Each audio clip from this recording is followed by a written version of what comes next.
Hi friends, welcome to our channel AmmA recipes. இன்னைக்கு நம்ம சேனல்ல ரொம்ப டேஸ்டான என்னோட மோஸ்ட் ஃபேவரட் சிக்கன் மந்தி ரெசிபி தான் பார்க்க போறோம்.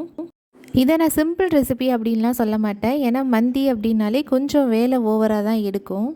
ஆனால் ப்ராப்பராக செஞ்சிட்டோம்னா செம்ம டேஸ்ட்டாக இருக்கும். இப்போ வாங்க இந்த ரெசிபி எப்படி செய்கிறதுன்னு பார்க்கலாம். மந்தி செய்கிறதுக்கு ஸ்டார்டிங்லேயே பாஸ்மதி அரிசி ஊற வச்சாச்சு. சேம் பிரியாணிக்கு மாதிரி தான் நம்ம அரிசியை முன்னாடியே ஊற வச்சிடணும். இப்போ நம்ம சாப்பாடு செய்கிற சட்டியிலேயே கொஞ்சமாக எண்ணெய் ஊற்றி முந்திரி பருப்பை வறுத்து எடுத்துக்கலாம். எண்ணெய் இல்லைன்னா நெய் எது வேணாலும் சேர்த்துக்கலாம். நெக்ஸ்ட்டு அதே மாதிரியே ஒரு மீடியம் சைஸ் பெரிய வெங்காயத்தை நல்லா ஸ்லைஸ் பண்ணி எண்ணெயிலே போட்டு பொரித்து எடுத்துக்கலாம். வெங்காயம் இந்த மாதிரி கோல்டன் ப்ரௌன் வந்ததுக்கப்புறம் ஒரு பிளேட்டில் ட்ரான்ஸ்ஃபர் பண்ணி வச்சுக்கணும். இது நமக்கு லாஸ்ட்டாக தான் யூஸ் ஆகும். இப்போது அதே சட்டியிலேயே சாப்பாடு தாளித்து விட்டுடலாம். எண்ணெய் இல்லைன்னா கொஞ்சமாக எண்ணெய் ஊற்றி அந்த ஹோல் ஸ்பைசஸையும் அதில் சேர்த்துக்கலாம். பட்டை, கிராம்பு, ஏலக்காய், ஒரு பிரிஞ்சி இலை, ஒரு அன்னாசி பூ, ஒரு ஸ்பூன் மிளகு, ஒரு ஸ்பூன் சீரகம், ஒரு ட்ரை லெமன் இதெல்லாம் தான் சேர்த்துக்கணும். இதெல்லாம் வதங்கினதுக்கப்புறம் மீடியம் சைஸ் பெரிய வெங்காயத்தை ஸ்லைஸ் பண்ணி அதில் சேர்த்துக்கலாம். வெங்காயம் கலர் சேஞ்ச் ஆகிற டைமில் 2 டேபிள் ஸ்பூன் அளவுக்கு இஞ்சி பூண்டு சேர்த்து அதையுமே பச்சை வாடை போகிற வரையும் வதக்கிக்கலாம். நெக்ஸ்ட்டு நம்ம தக்காளியை அப்படியே சேர்க்காமல் இந்த மாதிரி அரைச்சி சேர்த்துக்கணும். பெரிய தக்காளியாக இருந்தால் 1, சின்ன தக்காளியாக இருந்தால் 2, இதை அரைச்சி வச்சுக்கலாம். நெக்ஸ்ட்டு வெங்காயம், இஞ்சி பூண்டு இதெல்லாம் நல்லா வதங்கினதுக்கப்புறம் 3 டீஸ்பூன் அளவுக்கு மந்தி மசாலா சேர்த்துக்கணும். இது எல்லா கடையிலையுமே கிடைக்கிது. மசாலாவோட ராஸ்மல் போக நல்லா வதக்கினதுக்கப்புறம் நம்ம அரைச்சி வச்ச தக்காளியை அதில் சேர்த்து வதக்கிக்கலாம். நெக்ஸ்ட்டு மஞ்சத்தூள் போட்டு வாஷ் பண்ணி வச்சுருக்க சிக்கனையுமே அந்த மசாலாவில் கோட் பண்ணிக்கலாம். நெக்ஸ்ட்டு இந்த சிக்கனுக்கு தேவையான அளவு உப்பு சேர்த்து நல்லா பெரட்டி விட்டு ஒரு பிளேட் போட்டு க்ளோஸ் பண்ணிடலாம். இஞ்சி பூண்டு சேர்த்ததுலேருந்து ஸ்டவ் சிம்லே தான் வச்சு நம்ம செய்யணும். ரொம்ப ஹை ஃப்ளேமில் வச்சோம்னா மசாலா எல்லாமே ஒன்று ஒன்றா சேர்க்க டக்குன்னு அடி பிடிச்சிரும். இப்போது தட்டை ஓப்பன் பண்ணிவிட்டு அந்த சிக்கன் மூழ்கிற அளவுக்கு தண்ணி சேர்த்து பெரட்டி விட்டு இப்போ சிக்கனை வேக வச்சிடலாம். இந்த சிக்கன் வேக வைக்கிற தண்ணி தான் மொத்த ரெசிபிக்குமே டேஸ்ட்டு கொடுக்குறது. அதனால் குக்கரில் வேக வச்சுட்டு அதுக்கப்புறம் ஃப்ரை பண்ணிலாம் செஞ்சிடாதீங்க. இதே மெத்தடில் செய்யுங்க. அப்போ தான் ரைஸ் நல்லா டேஸ்ட்டாக இருக்கும். உங்களுக்கு பார்த்தாலே தெரியும் சிக்கன் நல்லா வெந்துருச்சு. அந்த சிக்கனை மட்டும் ஒரு பிளேட்டில் ட்ரான்ஸ்ஃபர் பண்ணிக்கலாம்.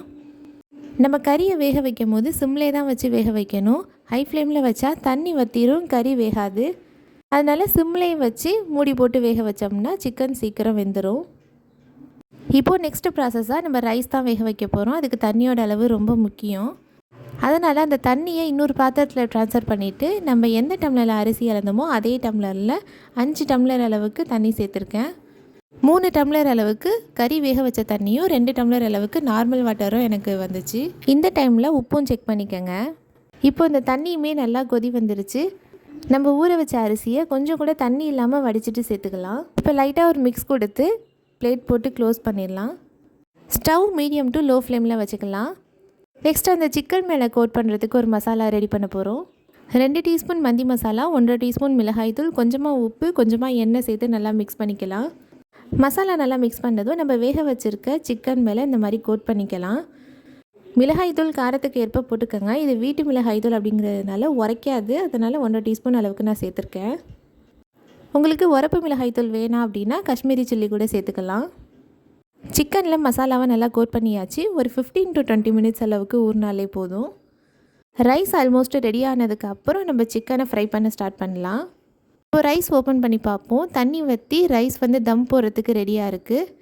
பிளேட் போட்டு க்ளோஸ் பண்ணி வெயிட் வச்சு தம் போட்டுடலாம். இப்போ ஃபஸ்ட்டு தம் ஓப்பன் பண்ணிடலாம். 70% அளவுக்கு ரைஸ் குக் ஆகிருக்கு. இன்னும் 100% குக் ஆகலை. அதனால் இன்னொரு டைம் க்ளோஸ் பண்ணி அதே மாதிரியே தம் போட்டுடலாம். ஸ்டவ் சிம்லே இருக்கட்டும். இப்போது சிக்கன் ஃப்ரை பண்ணுற நேரம் வந்துருச்சு. தோசைக்கல் வச்சு அதில் வெண்ணெய் இல்லைன்னா நெய்யை நல்லா கோட் பண்ணிவிட்டு நம்ம மசாலாவில் ஊற வச்சுருக்க சிக்கனை அந்த தோசைக்கல்லில் சேர்த்து ஃப்ரை பண்ணிக்கலாம்.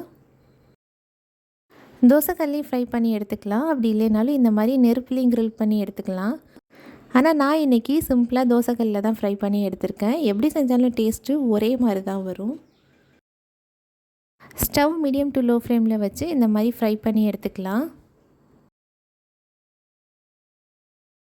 இப்போது செகண்ட் தம் போட்ட ரைஸும் 90% குக் ஆயிடுச்சு. இந்த டைமில் கொஞ்சமாக நெய் சேர்த்து லைட்டாக கிளறி விட்டு நம்ம பொரித்து வச்சுருக்க வெங்காயம், முந்திரி இதெல்லாம் மேலாப்பில் சேர்த்துக்கலாம். இந்த வெங்காயம் முந்திரி இதெல்லாம் சேர்க்குற கேப்லேயே நம்மளோட சிக்கனும் நல்லா ஃப்ரை ஆகிடுச்சு. அதையுமே ஒன்று ஒன்றா இந்த ரைஸ் மேலே அடுக்கி வச்சுக்கலாம்.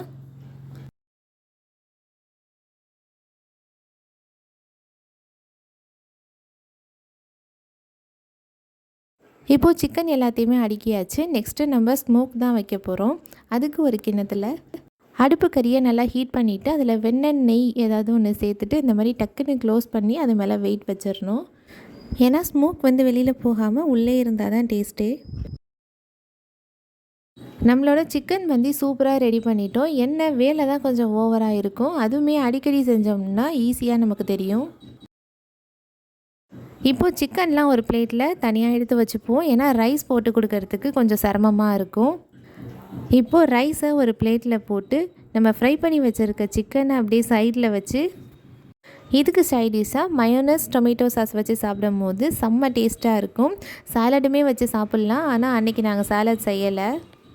சிக்கன் நல்லா சாஃப்டாக வெந்திருந்துச்சு. ரைஸ்மே மைல்டான மசாலாவோட செம்ம டேஸ்ட்டாக இருந்துச்சு.